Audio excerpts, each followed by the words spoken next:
Welcome to the Battletech Podcast.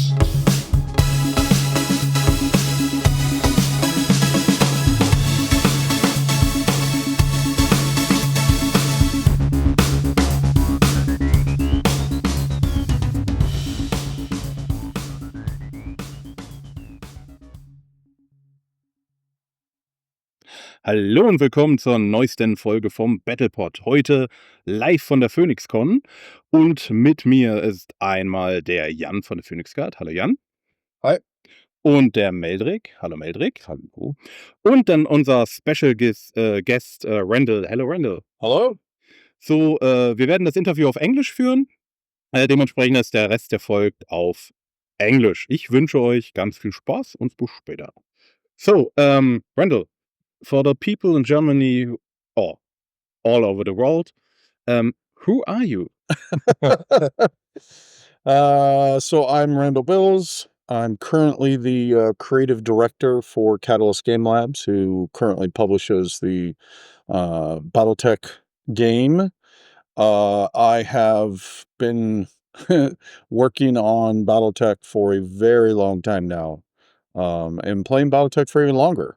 So do you want me to tell the whole story? Because it could take up a little bit of time.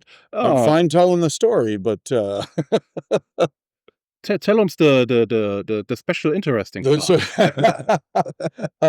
Well, I'm 13 and saw Robotech for the first time. And even before that, going back to G-Force and Spaceship Yamato and Voltron. So I already loved space, science fiction. I already loved giant robots.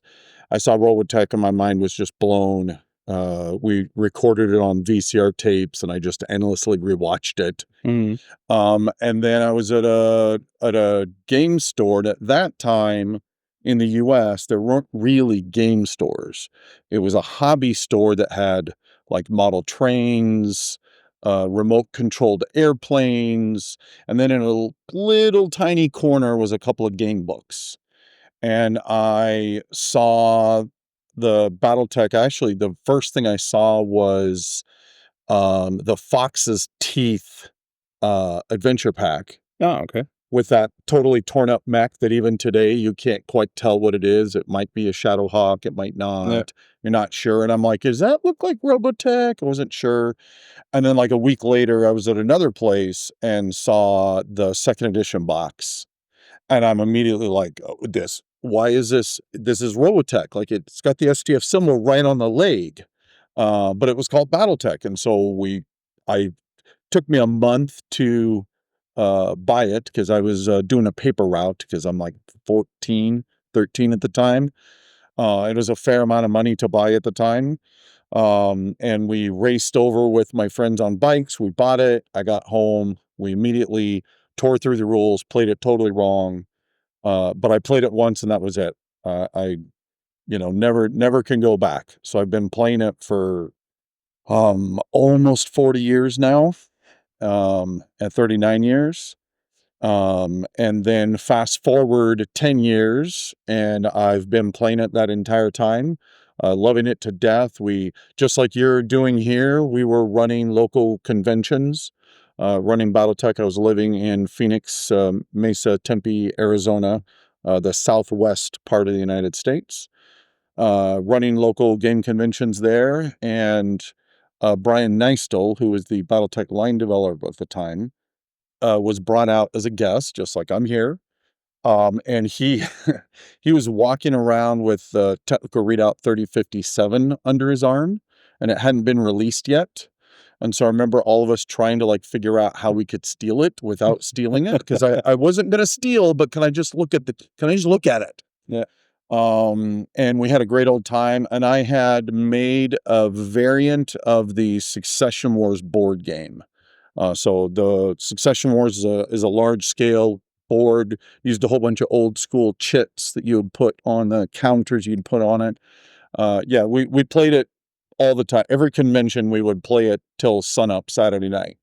And I had made a 3039 version of it So the ComStar clock was added to it. And there's a little sideboard with ComStar armies, hidden armies, of course. And I jokingly said, hey, would you like to play this game? And he said yes. And of course, now I'm terrified that he's going to sit down, the Battletech line developer is going to sit down and play my game. So we played it all night long. He and the rest of my friends totally teased me about how terrible it is. And it is terrible. I still have it somewhere, but I had done it, right? I had made the whole thing. I had every counter hand made and drawn up, the whole thing. And so then the next year we had gone out to Gen Con. We then went down to FASA. And here I can tell you the geekiest thing that I may have ever done in my entire life.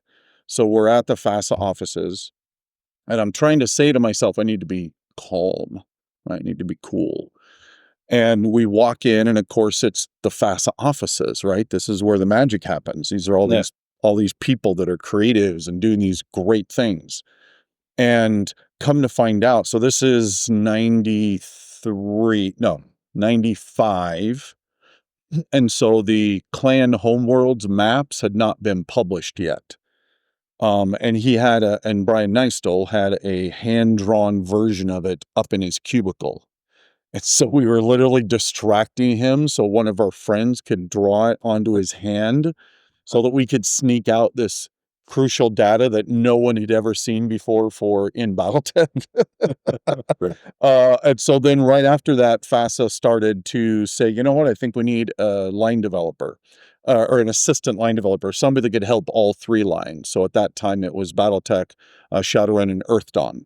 And they started asking around local. And of course, they're paying nothing because it's the gaming industry. And so no one wanted it. And then Brian was like, well, hey, what about that one guy that came out and visited? And of course, they're all like, you mean the guy that just ran around screaming and like, oh, I can't believe I'm here. And this is the moment I get to once again thank Brian, because if he had not said, you know what, I had another convention with him. I walked around with him. I think he might be the guy. Don't base it just on him coming here. And I give a big thank you, because without Brian saying that, I wouldn't be here. And so then emails were sent out, and I came out for the interview and I accepted. And then, so literally this coming February 1st will be 30 years. So February 1996 since I started.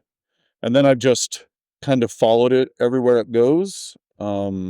I do a lot of other things. I develop other games. I help the whole company. I've helped Shadowrun, Leviathans, was my game that I did. I'm working on a My Hero Academia game. So I do lots and lots of different things. But one of my primary still concerns is to help Battletech get out the door, and I love it to death. I always give a shout out to Ray Rastia and Aaron Cahill, who are the current line developer and assistant line developer, and I just do all I can to empower them to get cool stuff out the door. And then I get chances to do this, go all over the world and sit down with this unbelievably amazing community we have and talk about this thing we love and roll some dice, and mine will betray me and I will lose. And that's how it goes. Yeah. So there's my I could go on and on and on about it, but that hopefully it wasn't too long to tell you the long story to get here. Yeah. So, one of our biggest questions is when we go to Battletech, Germany and Europe. So the license was with Ulysses Spieler, and after they lost it, or they haven't it anymore, our question is: do you have, or Catalyst have plans for making an own? Will you publish it on own in different languages, or are you still searching for a partner, or do you have any plans? We are, so we absolutely are looking and searching. I think it actually hurts my soul, because I've been coming to Germany for a long time now. I think the first time I came to Essen was 97. And all the years at FanPro when I came over as well. And so Germany is literally over the years has been the second largest community after the United States. So it hurts my soul that in this giant renaissance that we're having right now, there isn't a localized edition of the game. Part of that is that we have talked to quite a few publishers, and they just don't want to do it and it's primarily because of the plastics. Doing minis is just complicated, and you almost always have to do manufacturing overseas, and that makes it more complicated. But here at the show, I had some new interviews. I can't really say who, but absolutely we had some new interviews and are starting negotiations to figure out if we can find a partner to localize and get the game back in German. Absolutely. So we talked in our podcast a little with the MacForce Germany. They tried to get a license. Could you tell us, I don't know if you can, why it didn't happen? There's a lot of back and forth on that. I don't feel very comfortable actually answering that directly. I will say that they are one of the groups that we are still talking to see whether that might not work or not. Yeah. But a lot of it was just, a lot going on in the world. And then the year that I was traveling, I traveled for almost 5 months. Was that last year? It was last year. And so that was as amazing it was, and it was fantastic to travel everywhere. I crisscrossed Germany constantly. The number of times I had to fly through Frankfurt was kind of crazy. But that also just meant that some of the things that suffered was some of these meetings and some of these negotiations. So with me not traveling nearly as much, it's making it a little easier to get some of that back up. So hopefully we'll have news sometime by the end of the year. Oh, great. We would love to be able to, finally make that happen and get this out in German. Yeah. Okay.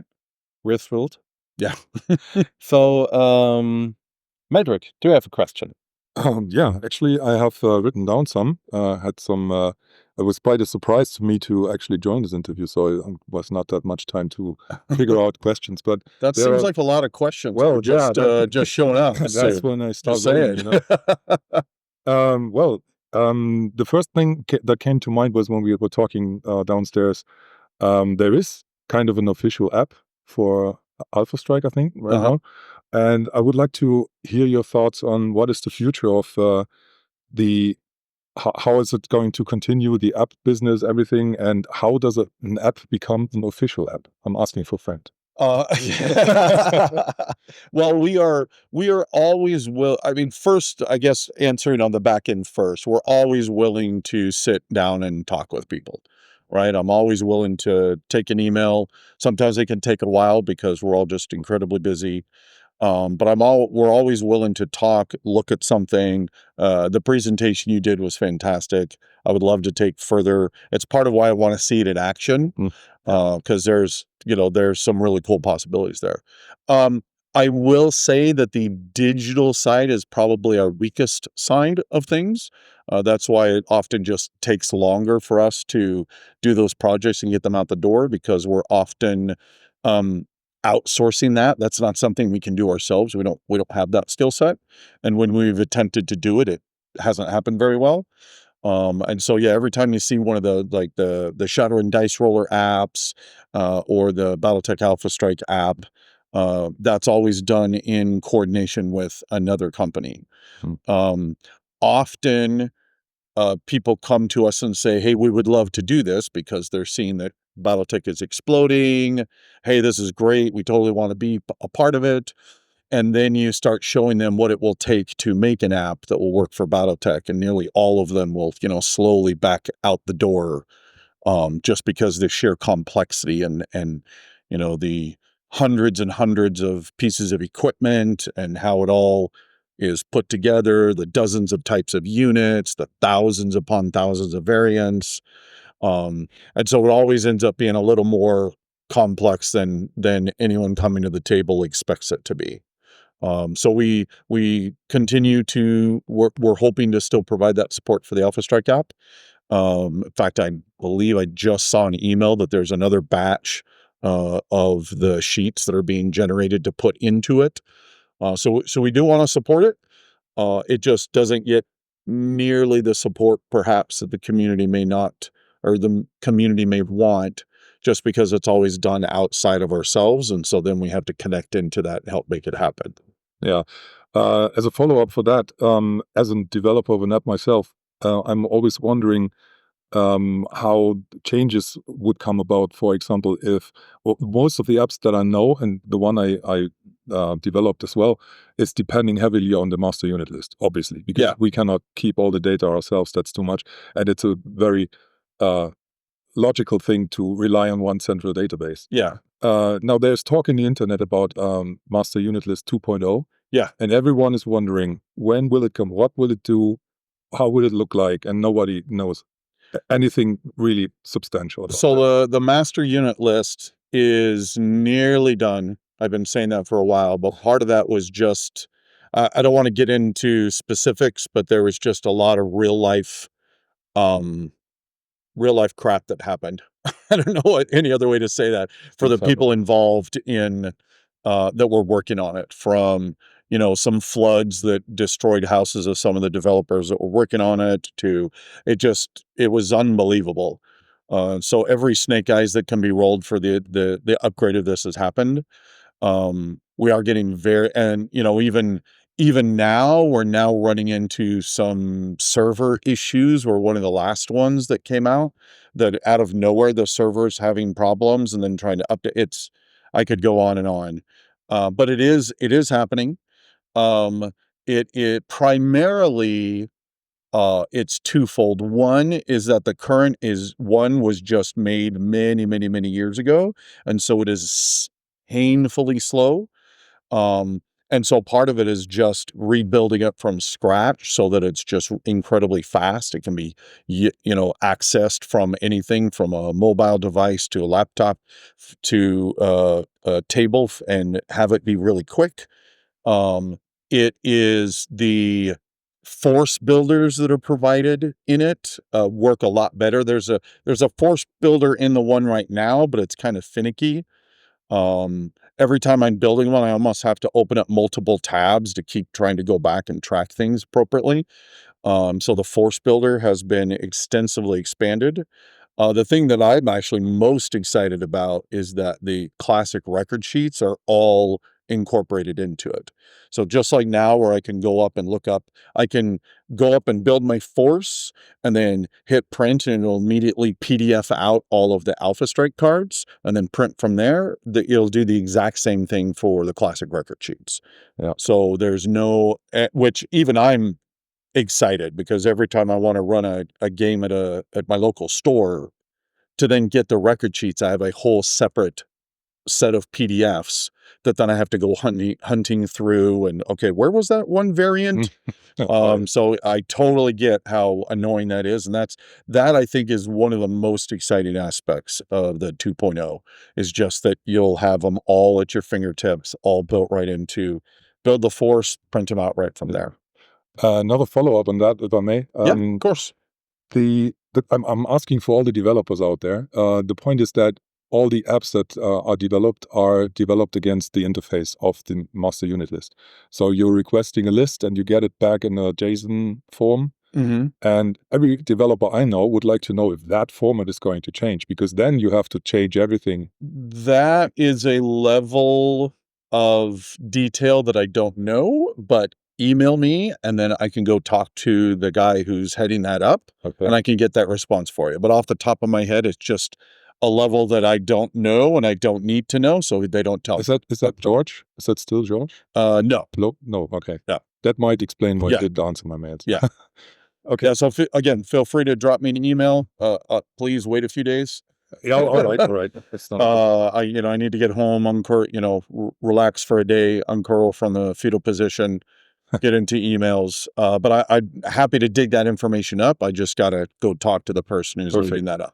There are plenty of possibilities there. For example, if you say that you have a force builder, for example, if the format is well-defined, like the answer that you get from the interface would be a well-defined JSON, we can all, for example, use the force builder in the master unit list and export all the units in the force right into an app, for example, where you don't have to do the manual putting the units into the app. Yeah. That would be fantastic. And that is possible if we have well-defined information of how it will work. So I will definitely drop you. Yep. I have a question about the master unit list. Yeah. For the people who don't know what the master unit list is, what is the master unit list? So the master unit list is just a online database of all the gameplay units.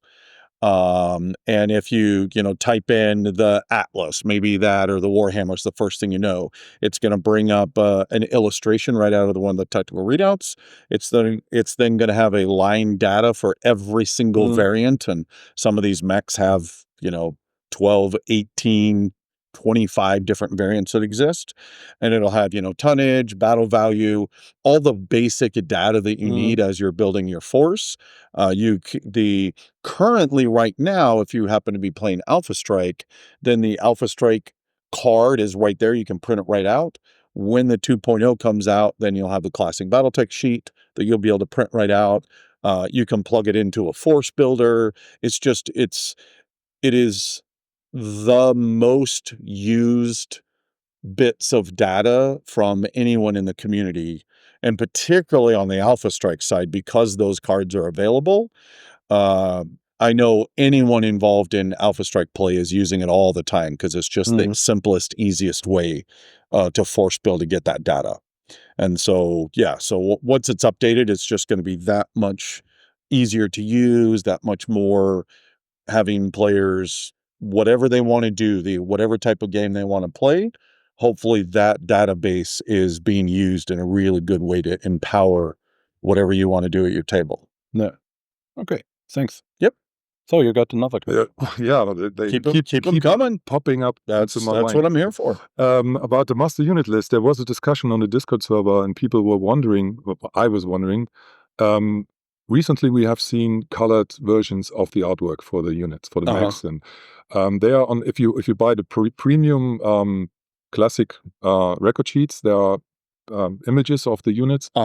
And they are not the black and white drawings, they are full colored versions. Correct. And we had the discussion. I thought that, I was asking myself, will there be those pictures for all the units? And could they be accessed, for example, like in an app like mine, to just show them in connection to the unit? Some people say there's only a subset of all the units made. There is only a subset, because basically what those are is once a unit has moved through the redesign process for our modern styling, and then has an STL that is being turned over for manufacturing, a clean render of that is made, and then we have one of our artists go through and put a digital paint on that. So those full colored only exist for the ones that have new STLs made for them. Now at this point we're at 200 plus and climbing, but it's still, a small subset of the total amount. And so we can't do it all at once. It's just not possible. But we've got a really good starting point, and it'll continue to go from there. But there is no way to just go, hey, let's do this. The amount of time and effort would be astronomical to just try to do it all at once. The goal is to get them all. Sure. Yeah, right. Okay. I could go on. So let's He's gonna switch. Yeah. So one question at a time. So at the moment there's a new playtest for the new Battletech rules. Yep. So you're right. There will be no 2.0 version. So it's more like an updated version of the current. Yeah. So if you've been playing a really long time, because Total Warfare, I can't believe it's already almost 20 years old since that came out. It just blows my mind. But even I, just because it's been almost 20 years, had kind of forgotten until I went back and really looked. There was actually quite a few changes made heading into Total Warfare, even outside of the infantry and vehicles that were radically redone. There was a fair number of tweaks made. And we've kind of forgotten that. Right. Yeah. So the new rule book, which we don't have a name for yet, the new rule book is very much in that same vein, that it'll be a Total Warfare level of changes. So the vast majority of the game stays the exact same. I will say that there are a few things that we're looking at, like the possibility of removing those side tables. They probably would be the biggest changes that have ever been made in Battletech, but it's still a small, thin slice of the total experience in Battletech. And part of the reason for doing these playtesting is because we want to ensure that they work, and then the majority of players really love what we're doing. The side tables might not happen. That's the whole point of doing these public playtests. Yeah. And it's actually kind of amazing because when I did Total Warfare, that was back when the community was a fraction of the size of what we have now.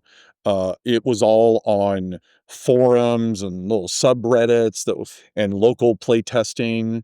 So what we were able to do playtesting compared to what we're able to do playtesting now, it's order of magnitudes bigger. Yeah. And now, because of the explosion of the internet, because of all of these, where Battletech is at now and how many people are playing, hundreds of thousands of players, it gives us this opportunity to playtest these changes at a scale that Battletech's never had in the past. So it's actually really incredible. Like the packet 3, I think just dropped on Monday. And then there's a 4th packet as well as a coming battlefield support aerospace packet. And so, yeah, I mean, on the whole, I think they've been very well received, and we're continuing to work on it. It's awesome to be able to run this scale, and really get the feedback from the community. We've like I said, Battletech's never been able to do that before. No. So for me as a player who don't play this long and don't know the changes, it would be nice if I can know on which Total Warfare version are out there. So I talked to someone who played this 20 years. So it could be other rules than I know. And so if I can make a wish, please, when you make a new version, make it 2.0 or whatever. So I know that's the version that's the state of the art. Well, usually, like every single printing of Total Warfare has an edition, or has a 8th printed edition and 9th printed edition on the credits page. Yeah. So it should do that. Just like I believe I saw down on for the Alpha Strike tournament, it noted this, so we'll use the 7th printing of the rulebook. So usually we do try and incorporate that in there. Yeah. Okay, great. It's only for the Total Warfare, so for Classic. Will you make a rewrite for Alpha Strike? We have plans on, and I don't know if we've said this publicly, so maybe Ray won't get upset at me. But yes, the current plan is a new Alpha Strike rulebook will be coming in the next year or two. The plan will be this next year, Gen Con is the new rulebook. Yeah. And then once the playtesting is done for this new rulebook, we'll then spin up a year's worth of playtesting for Alpha Strike. No. And the nice thing about that one is there's a lot of really great tournaments that are running strong for Alpha Strike. Yeah. And so we can work with those communities all over the world to have them fold in playtesting as part of the events that they are running. So we can have a whole year of just some amazing data to make it the best it can be. And then that'll become a future rulebook. Yeah. Great. Nice.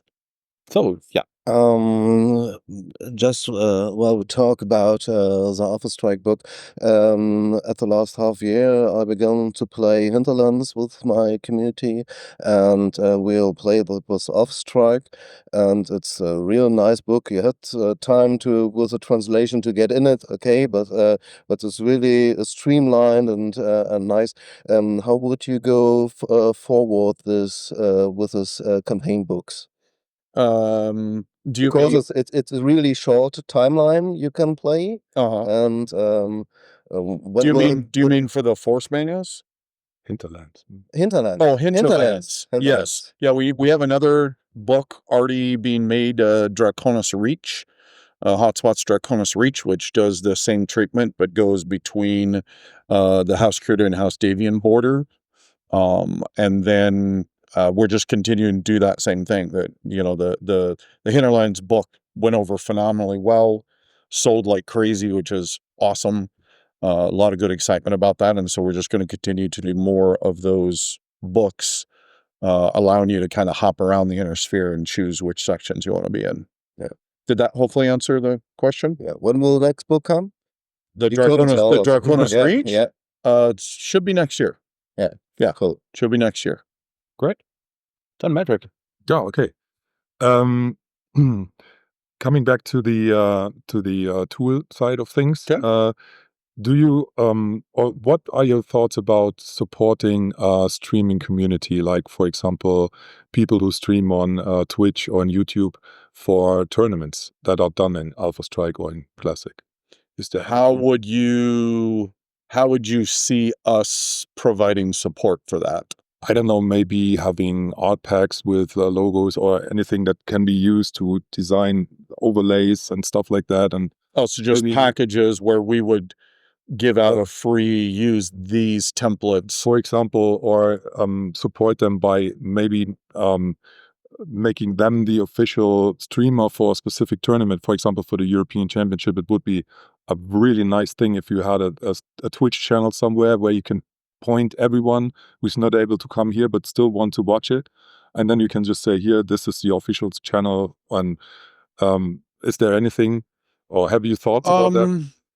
It is the problem with labeling something as official is that means that if it kind of goes off the rails, then that's on us, right? Yeah. And so we have to, it doesn't mean we can't do it. It just means that we have to be careful that the people involved, that what they are doing, it just requires more oversight on our side.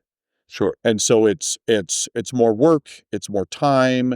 It also often sometimes can mean less freedom and flexibility on the side of those that are running the streaming. Yeah. And so for example, you have the Penny Arcade has been running a Alpha Strike Mech Warrior Destiny campaign. We even coordinated with them to do the Black Remnants Force Pack that we released. But technically, we've never said this is an official thing that is official Battletech, because they want to be able to go off sometimes and do weird, wacky stuff that maybe doesn't quite fit. So we're open to having those discussions, but just be aware that that's part of why there's not a lot of official attached out there, just because it requires a lot more time and effort, and the guidelines are a lot tighter, and often people don't want that, right? They want to be looser, they want to do more crazy and wild things that really wouldn't be appropriate within what is an official thing. Yeah, understood. Well, maybe there's a possibility to have some cooperations, but because you said there are a lot of people playing Alpha Strike, there are a lot of tournaments, and it's an explosion of people who are actually interested in it. Yeah.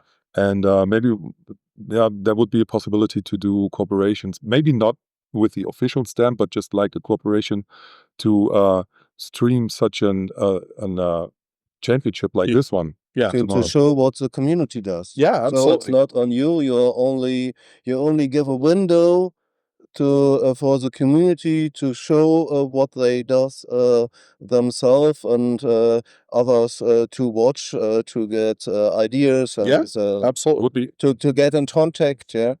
So that would be another one. Yeah.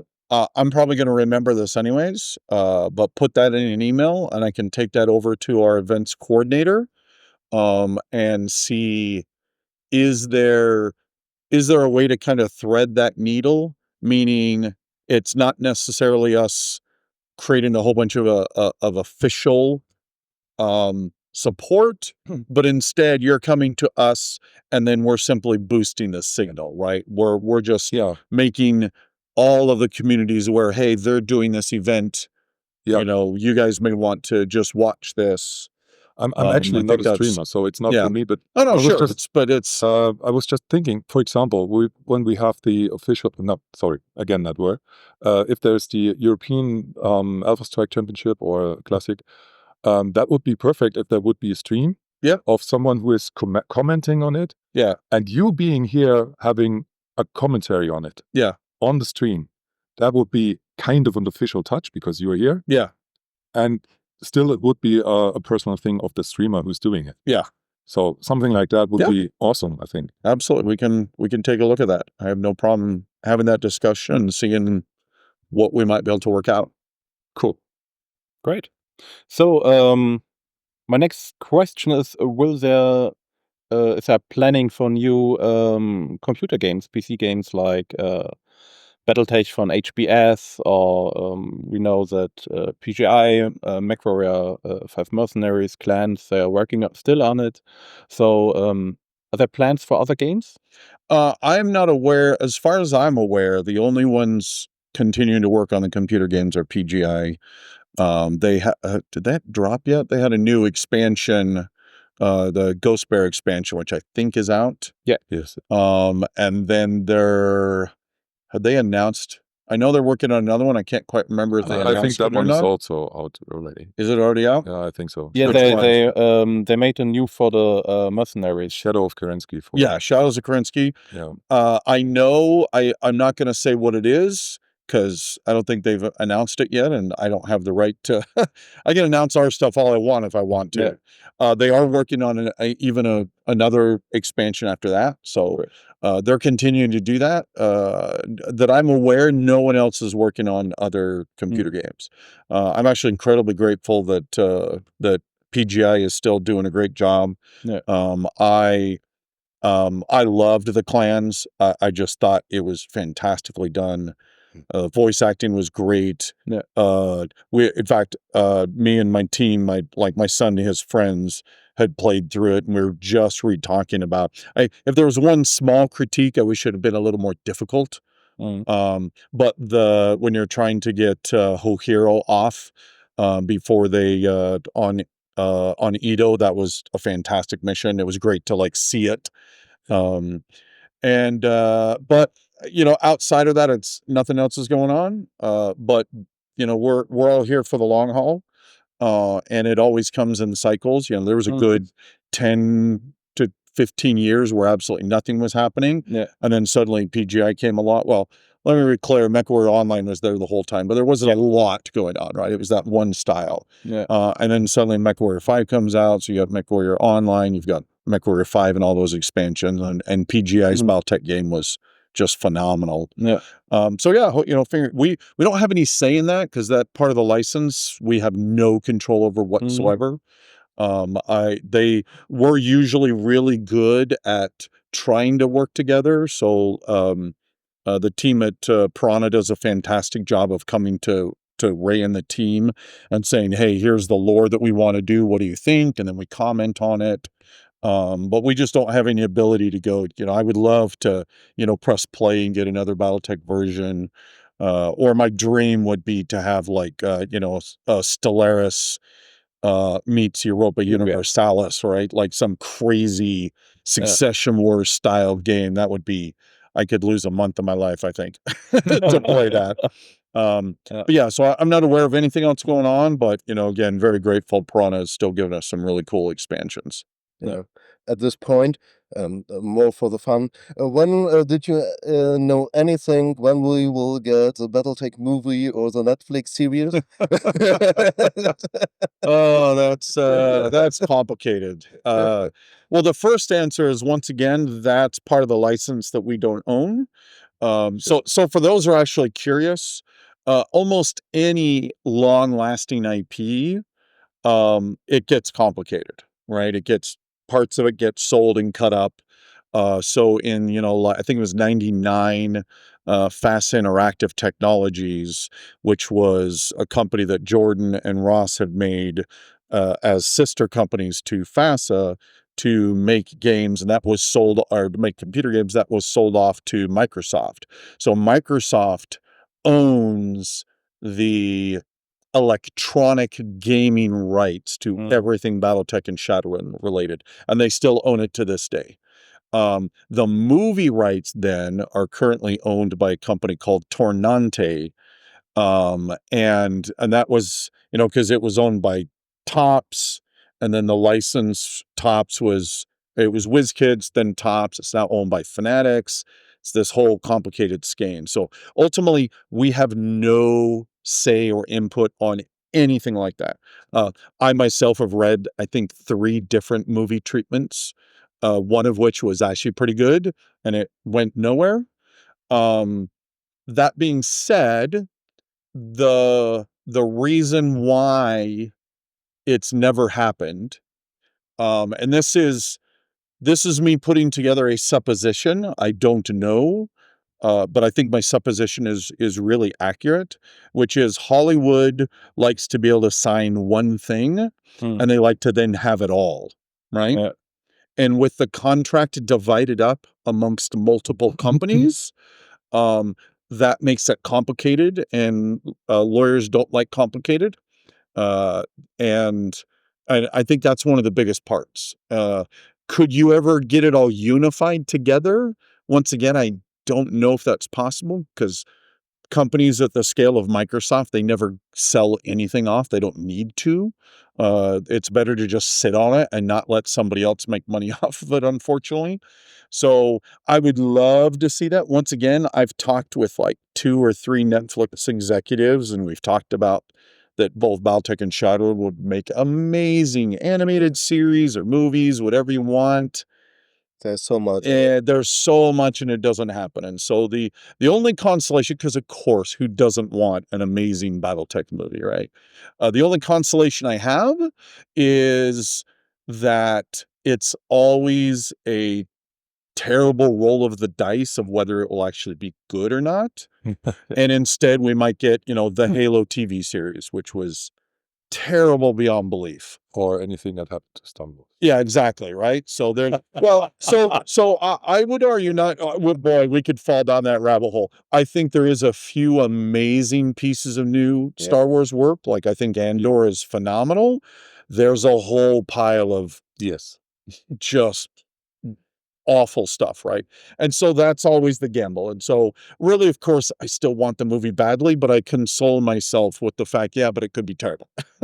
So that's a long-winded way of trying to say, because everyone asks it, because of course we all want it, but I kind of have to tell a little bit of the story about why it's so complicated and why it's really hard to see it happen. And I just don't know, because of all of that, if it ever really will. No. I just know some of them, what you told, but I think at this point, if I wouldn't ask, we would be asked, why wouldn't you ask? Literally everywhere I went, all over the world, that was one of the questions. I totally get it. So we could visit. Yeah. No, absolutely. On that note, did you see the Hired Steel animated? Yeah, series? absolutely. What do you think about those? I loved them. Yeah. No, they were Enough said. Yeah, no, fantastic. There might have been a little tear as I'm like, oh, if only we can do this. We're right there. The technology exists. No, they did a great job. Yeah, really loved them. Great. So, please hold the line.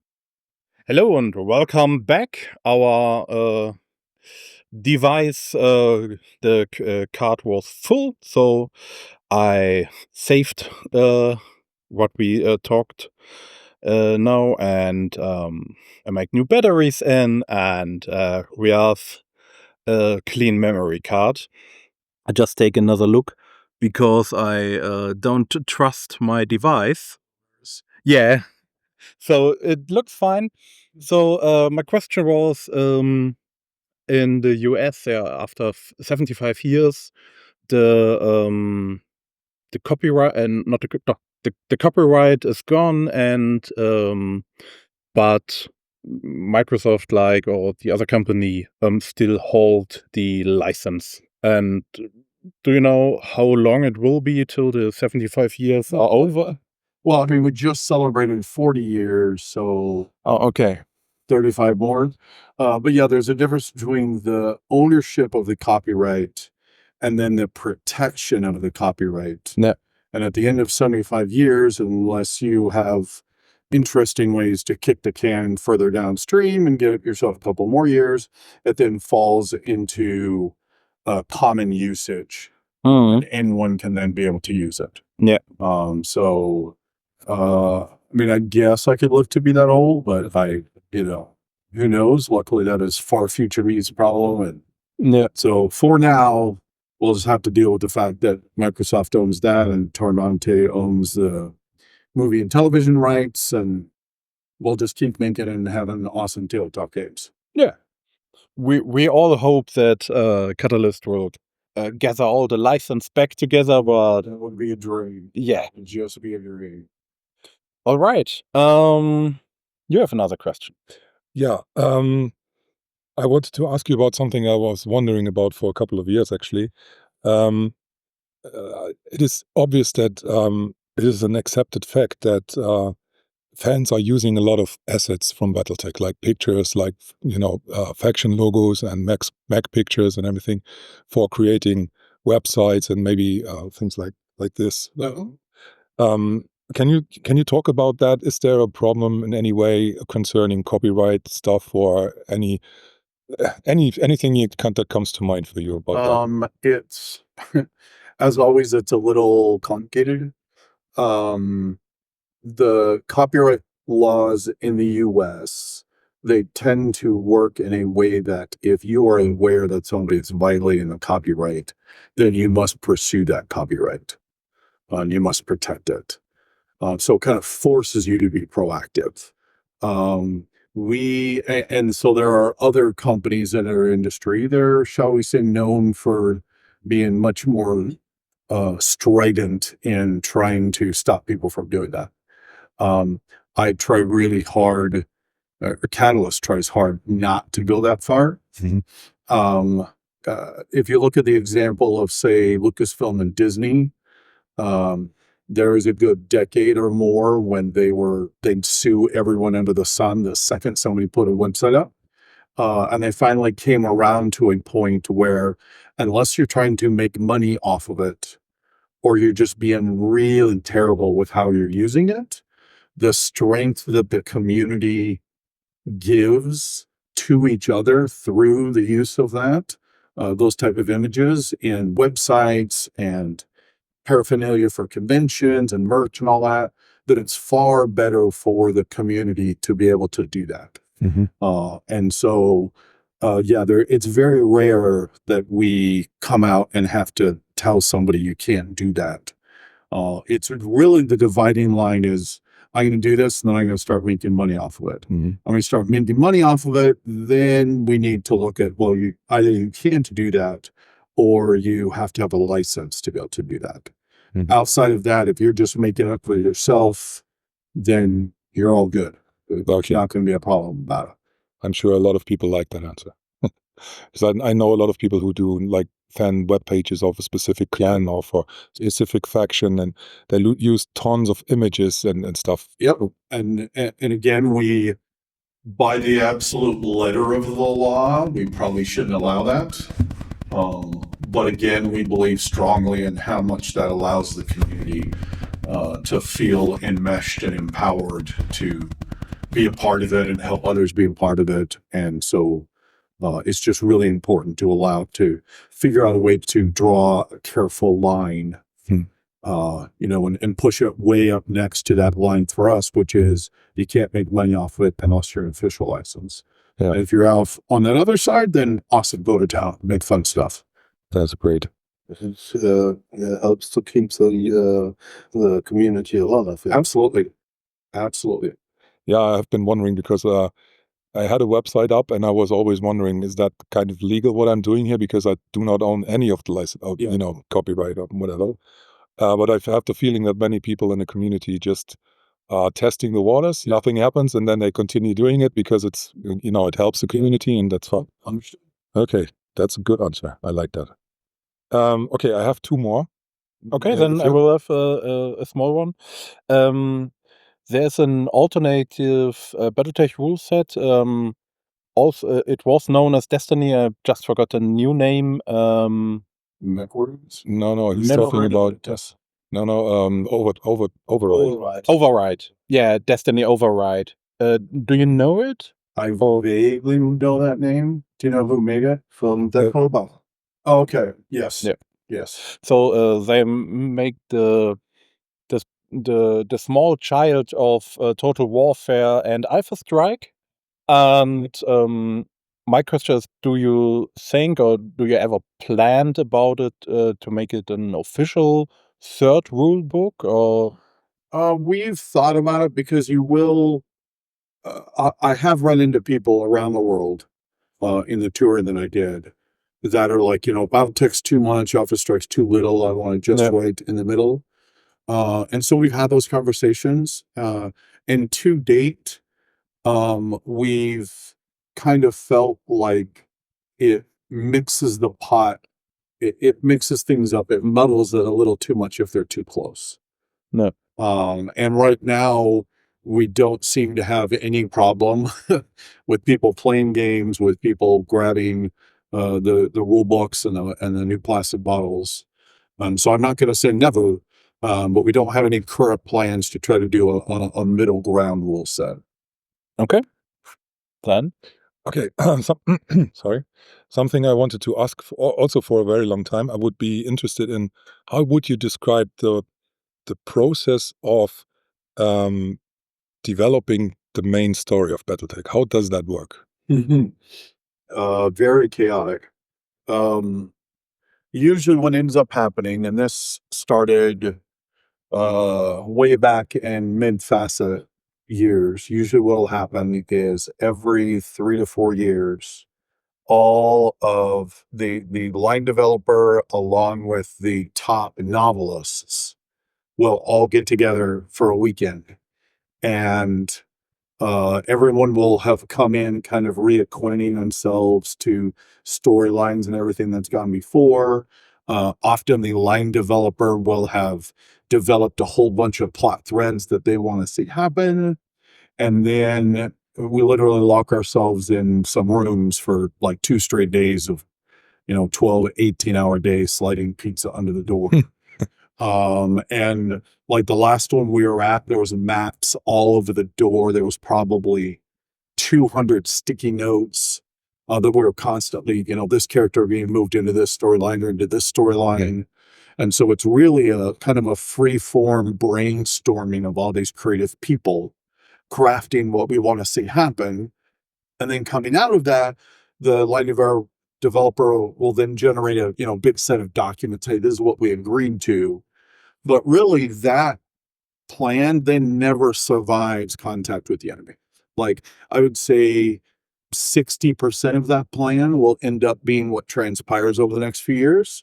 But just the nature of once, we'll have a line that's literally, okay, we've got this storyline novel right here.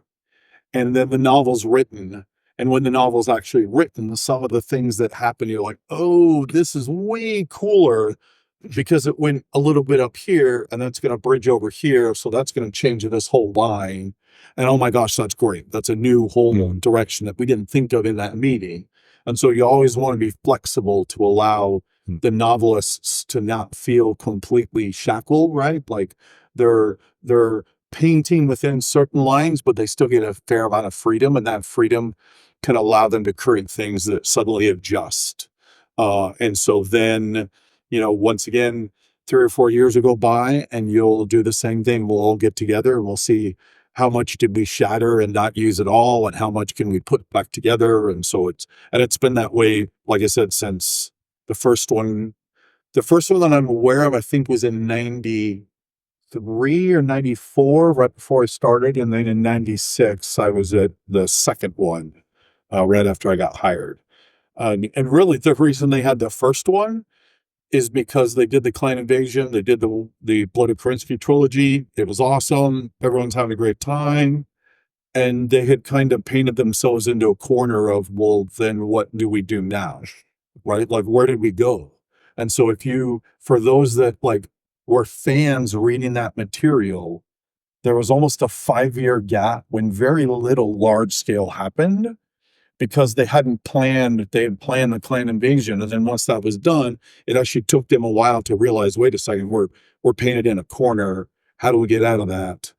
And then part of getting out of that was the whole Twilight of the Clan series that then was developed in like 95. And then the first novel started coming out in 97 or 98 for the Twilight of the Clan series. And so, and again, that's just kind of a natural up and down of these. So if, anyone who loves reading all the Star Wars novels or all the Star Trek novels, any of these big, huge shared universes, you'll see times when there's weird down times that like not a lot seems to be happening, or some novels will come out and you'll be like, wow, that didn't seem quite connected as well as it should have been. And some of that is just the nature of dealing with this gigantic thing that we've created. And you have all these very passionate people working on it. And that means sometimes it just doesn't go quite the way you wanted it to. And sometimes it goes fabulously well. So that was a very long-winded answer, but hopefully hopefully that shows you just how it's kind of really chaotic, but then you can create some really cool things out of it and how that's done. Kind of reminds me of how I developing things. Yeah, I mean, to be honest, it's really what almost everyone does. Yes. In any type of setting. And it's very interesting because you said that when the clans came in, there was this gap and people thought, wait a minute, what are we going to do with it now? Yeah. We had this discussion in one of the previous podcasts also, where people said, well, if the clans would have continued the way they were described in the first 3 books, they would have gone straight to Terra without any opposition because they were too good. And so they had to be written down a bit. And you had the feeling in the coming novel, in the following novels, that they were desperately, or the authors were desperately trying to write them back a little so that there's something. Yeah. Okay. So I read that correctly. You read it correctly. Yeah. Absolutely. I can read. I love the clans. I mean, the Noah Cats. I love them to death. I've written them plenty of times. Right. Lots of love there. But there were so many things done for the clans from a story perspective that were fantastic, but from a game perspective were terrible. Yes. Right. So for example, like the double names. When you're reading Lethal Heritage and you're reading the whole, he names it a Mad Cat, and then it switches back over and you find out that it's a Timberwolf. And like that was so cool and felt very realistic, right? Like think back in World War II when both sides were naming the other tank their own thing, and then you didn't know what it was called until sometime later, right? So it's very authentic. But what it means is that then you have 2 names for every single unit out there. And if you're bringing new players in, it confuses them to death. Yeah. 30 years later, and we still deal with people totally confused. Wait until you get the German translation of that. No, for us, there were 4 names. Yeah, so that was even worse, right? Yeah. And so there's basically 7 data points that make up a weapon. And you could have taken 4 of those data points and tweaked them and made them really powerful. And instead they took all 7. Yeah. And not only did they make them really powerful, but in some things they just, we're just going to double the range. Why not? Right. And so what that then creates is, again, it created a situation where the flavor didn't exactly match the mechanics. Mm-hmm. So when Brian and I developed the heavy large lasers that were in the Field Manual Crusader clans, that were really close weapons that did tons of damage close, that was kind of our homage to what we felt the clan should be. Honorable, single combat right in your face. As opposed to, I remember when 3058 came out, and it had the Fire Falcon B. So here's the Fire Falcon that walks 8 and has 2 large lasers on it, so 25 hex range with a targeting gear. 75% of heavy and assault, throw the assault mechs out there. 75% of all the heavy mechs don't run faster than 8. And that's, at that time, we were playing with rolling maps. So if you're moving, you're going to put out another map. And then I realized the Fire Falcon could just walk backwards and just kill anything. You would never be, the entire initiative force would never catch it, and it would just slice you up. And that was just the antithesis of everything the clan stood for.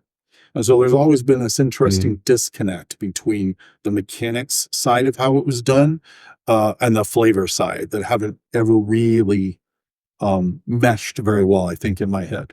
Now, obviously, the game's doing fantastic right now. We're still here 4 years later. But it's just, again, to my mind, it still comes back to when you're creating a shared, large game, large universe, you're just going to run into these times when things don't quite all work together. Yeah. And that's just the nature of, a beast like this. Yeah, yes, still have a lot of people running around saying everything before the clan is Battletech, and then I just fade out and don't want to know about that. They're all around. So, I'm not.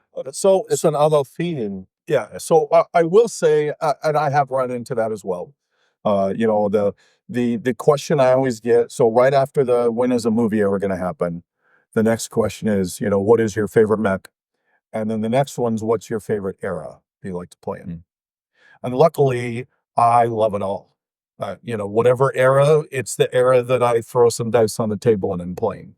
I think each of them bring very different styles and different fun and things to enjoy. But ultimately, at the same time, we have this giant, huge universe. And if you want to play just in the Succession Wars, awesome.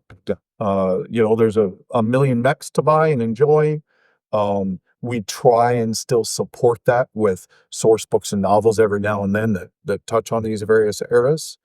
I personally think you're missing out on some fun that other eras bring, but each of us are going to find that thing that we enjoy the most, and that's awesome. Mm-hmm. What's really fun that you can play with Succession Wars mechs in the newest era.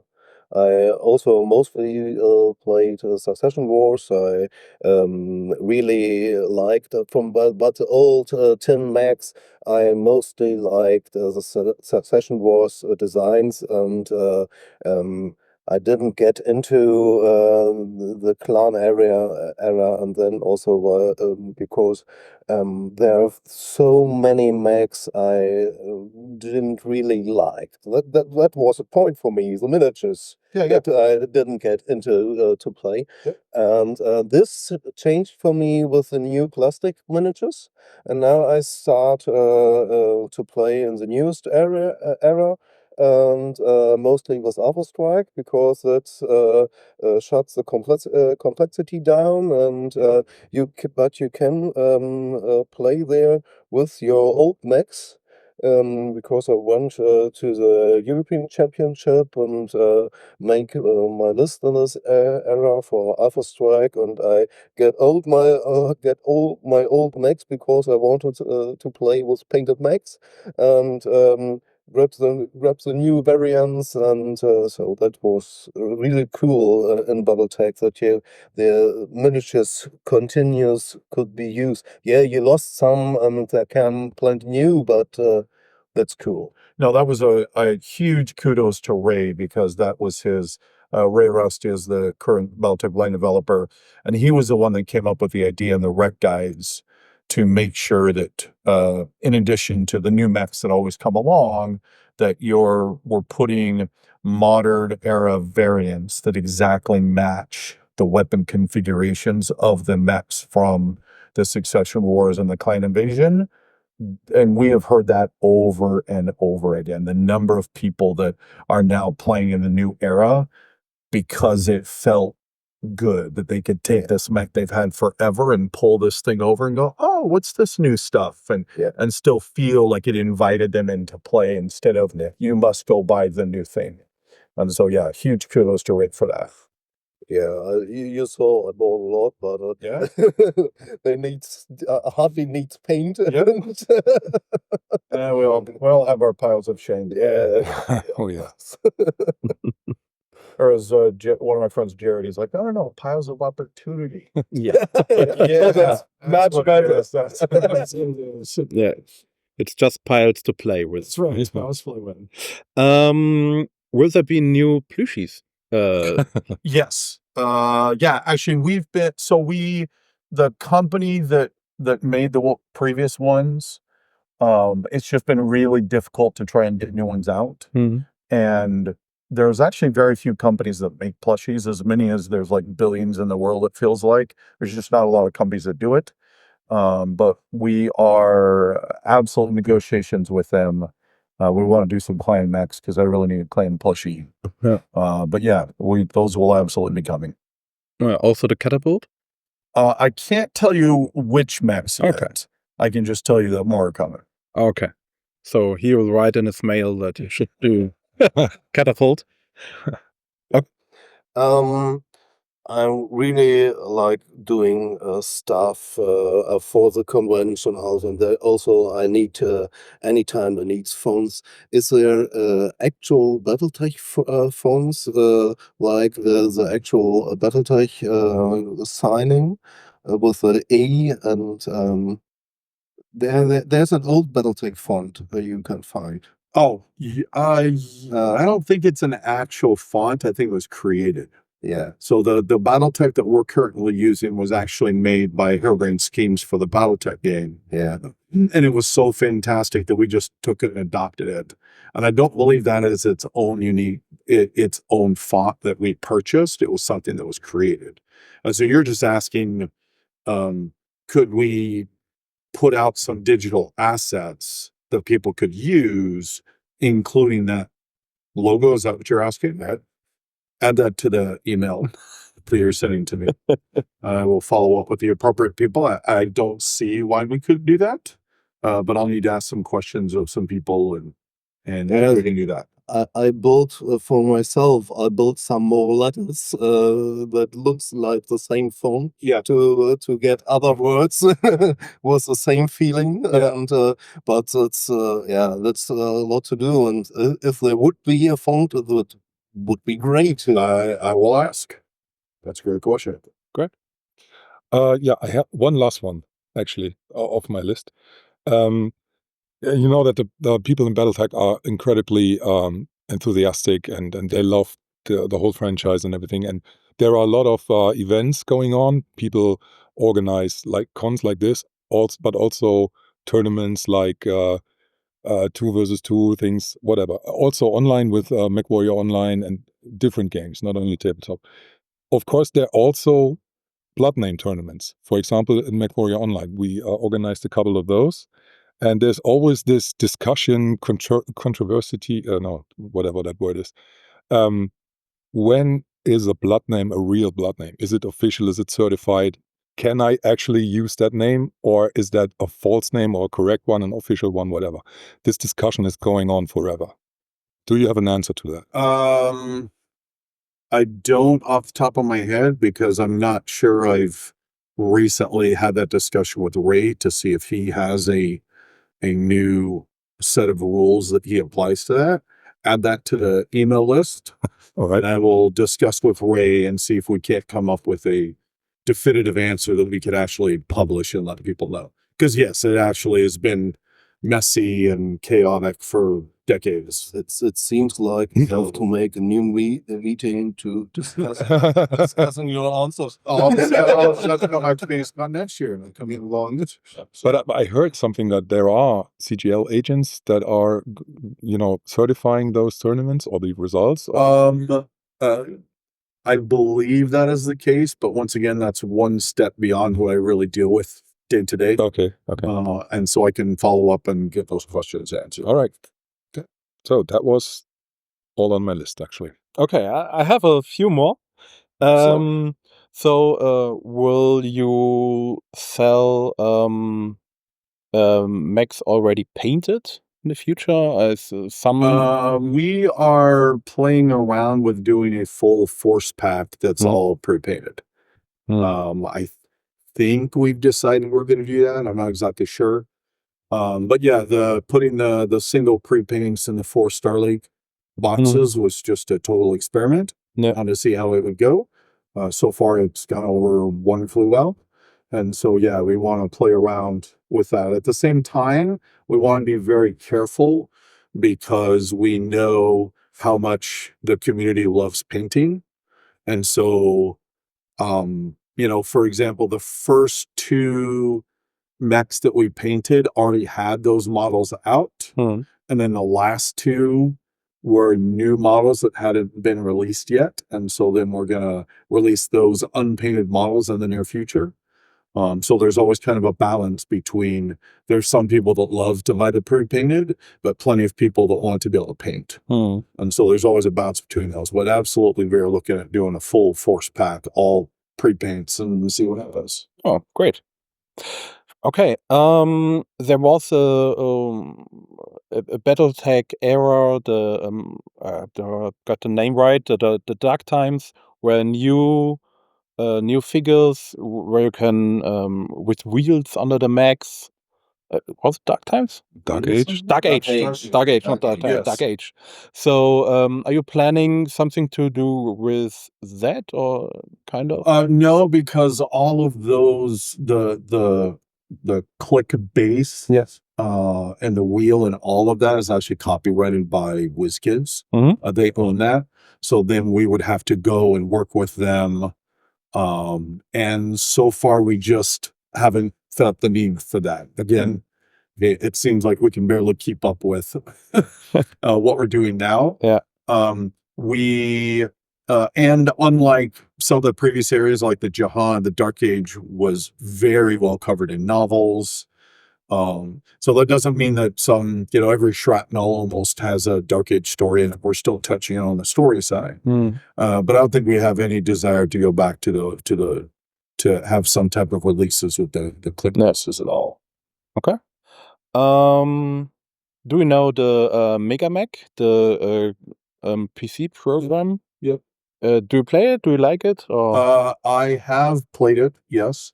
I have some friends of mine from clear back in high school that have been playing almost every week in a campaign for like years at this point.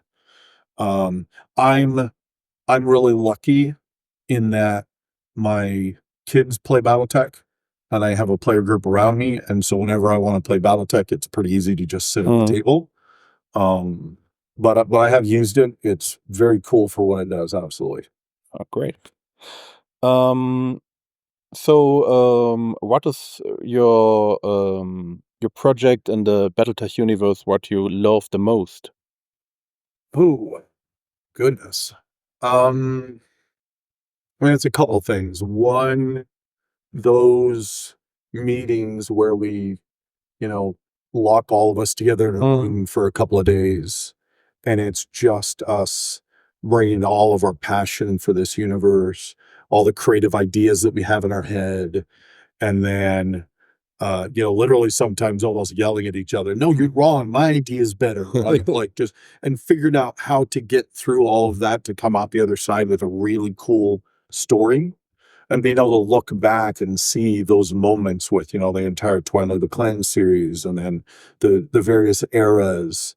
That is just one of the best experiences that I have.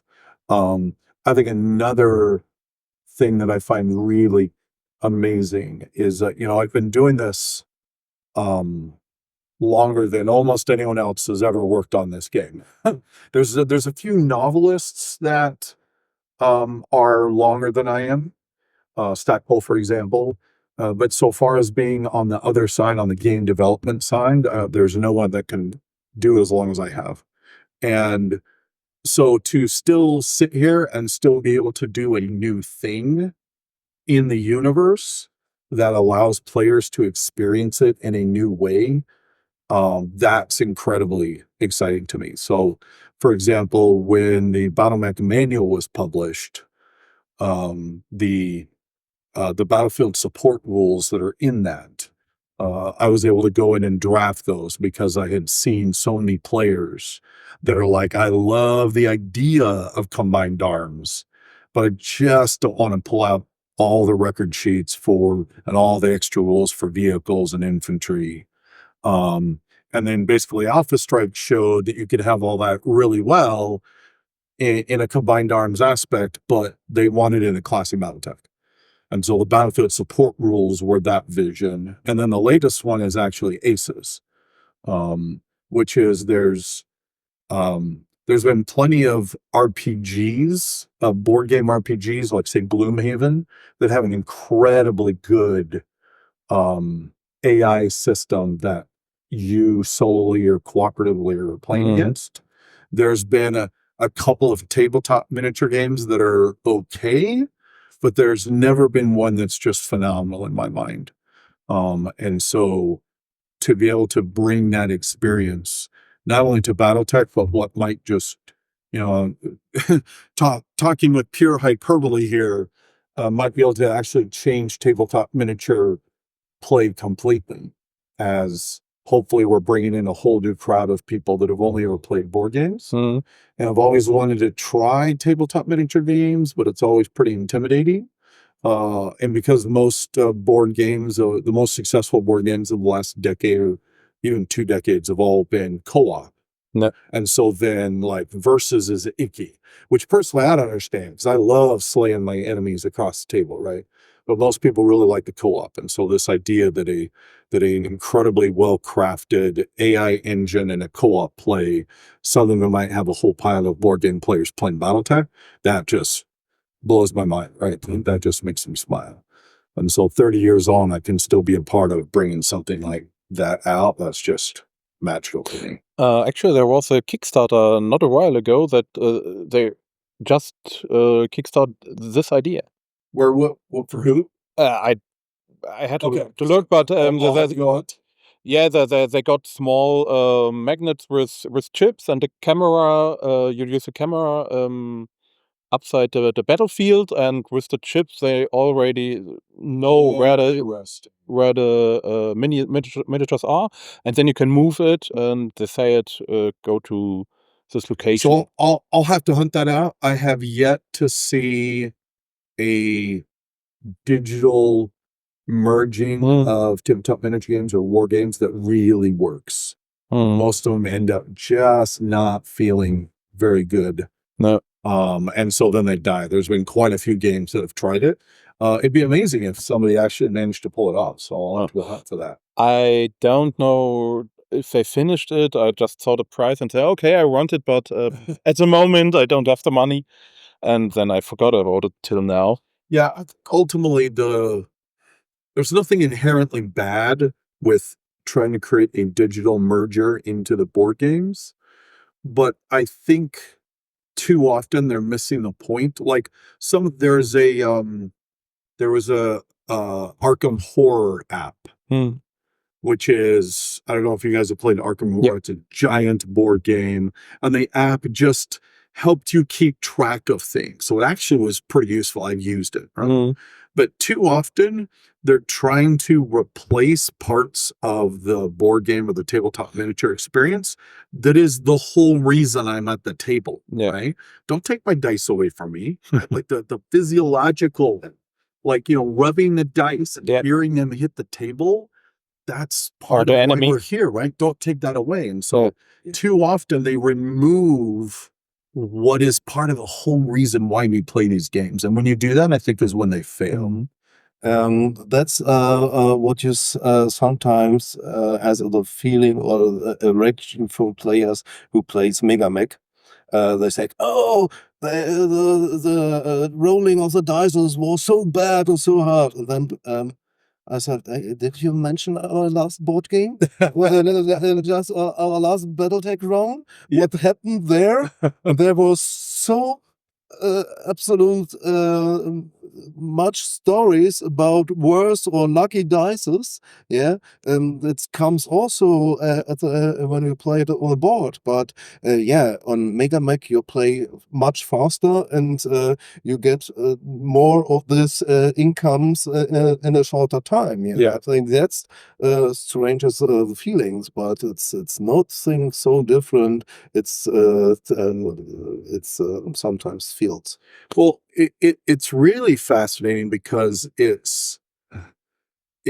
think back over the last 10 stories of a game, not Battletech, some other game, that you told to somebody else, family, friend, another gamer, and how many of those were victories and how many of those were failures. And having talked with a ton of people and asked this question everywhere, almost everyone are like, yeah, it's mostly if I did really well. I'm not going to tell them when I did bad.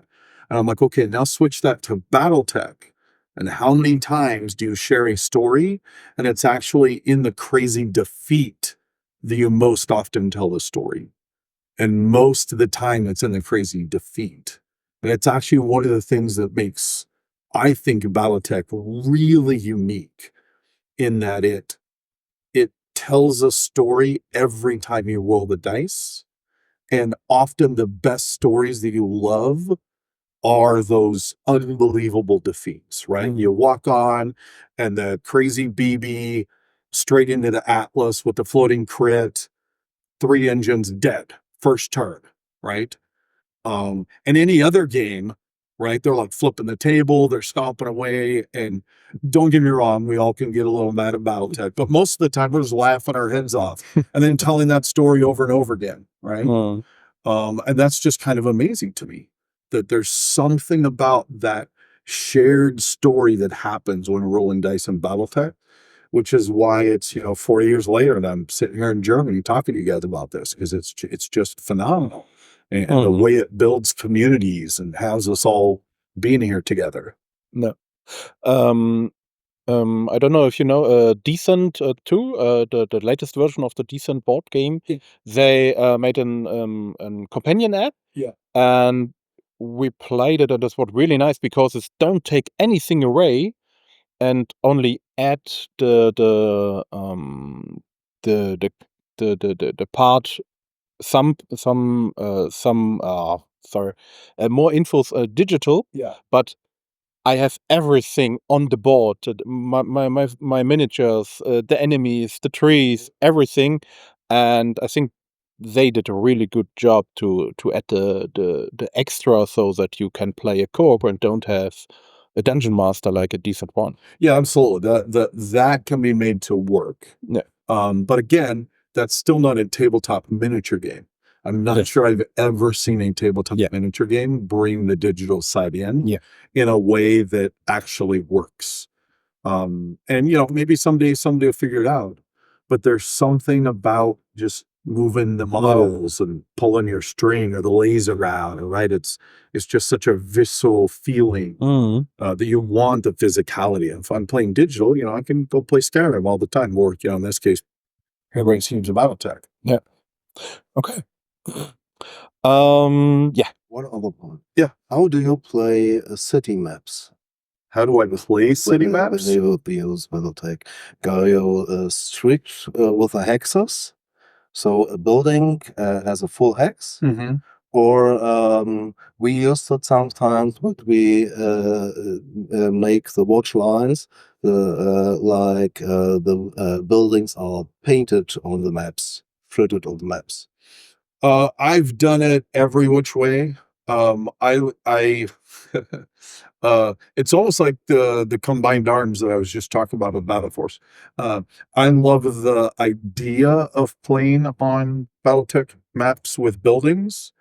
The implementation of playing with buildings often is so time consuming to track damage at every hex that I usually just kind of sidestep it, or they're all Castle Bryan hexes, so nothing can be destroyed. No, I've printed out like the buildings that are on our city maps.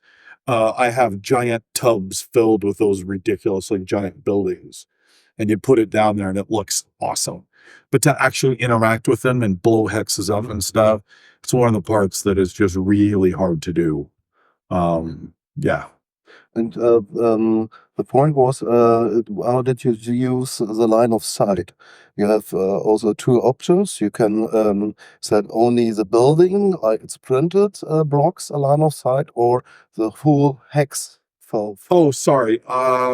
We do the full hex. The full hex. Yeah.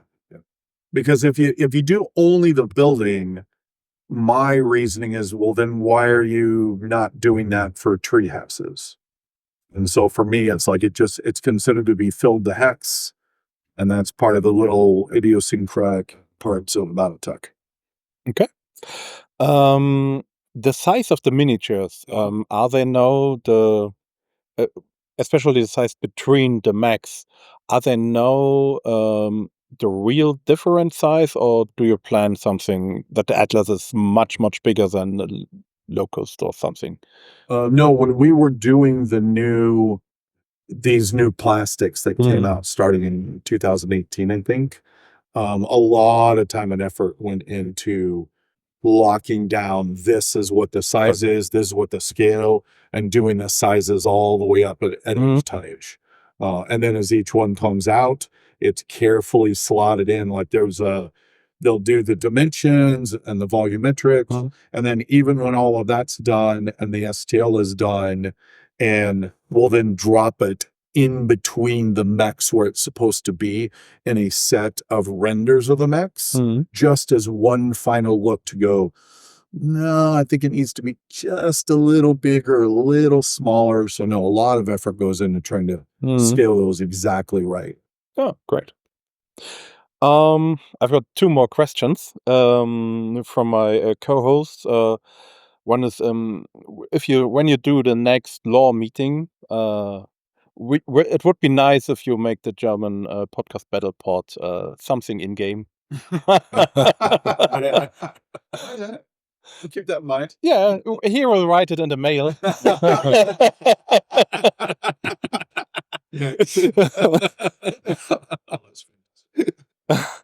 Okay, and then the last question is, what is your future vision of Battletech, or how do you see Battletech in like 10 years? That is a great question.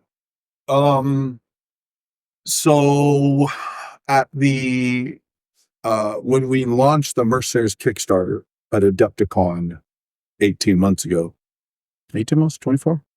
Anyways, when we launched the Mercenaries Kickstarter at Adepticon, and we just... And this time again, the card was empty. I'm really, really sorry. But it was the last question, and his answer was clearly good vision. His vision is when someone came into a gaming store, he looked for something for a kid, and he knows like Star Wars or Star Trek or tabletop Warhammer, is that he not only knows these traits, but he knows Battletech as well. So Battletech is one of the biggest brands on the earth. Yes. I'm really sorry that the card was empty again. I checked it too late. Just after this question, I was gonna say goodbye to you, so I have to do it now. I'm really sorry for the inconvenience. Sorry for my English. And we will make a follow-up podcast with Randall. We talked about that. He said yes. And we will add it to our mail. So, thanks for joining us. Thanks for taking your time and hear this podcast with Randall.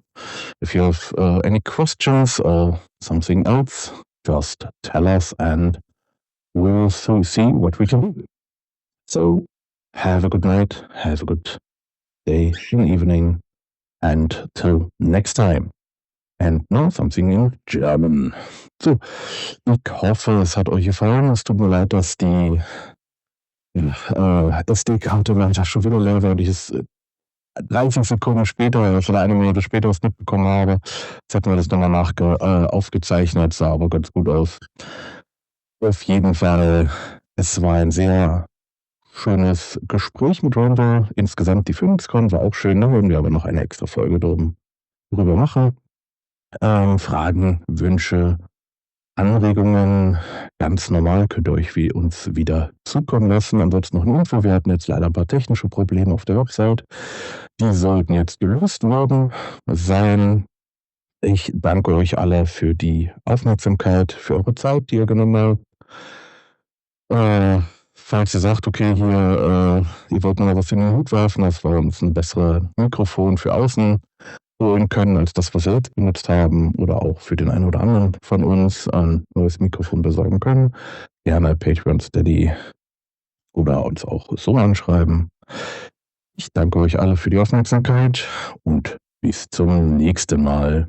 Ciao. Inspection successful. Well, everybody, this podcast has been terminated. But rest assured, the Battletech podcast will be back. Shutting down.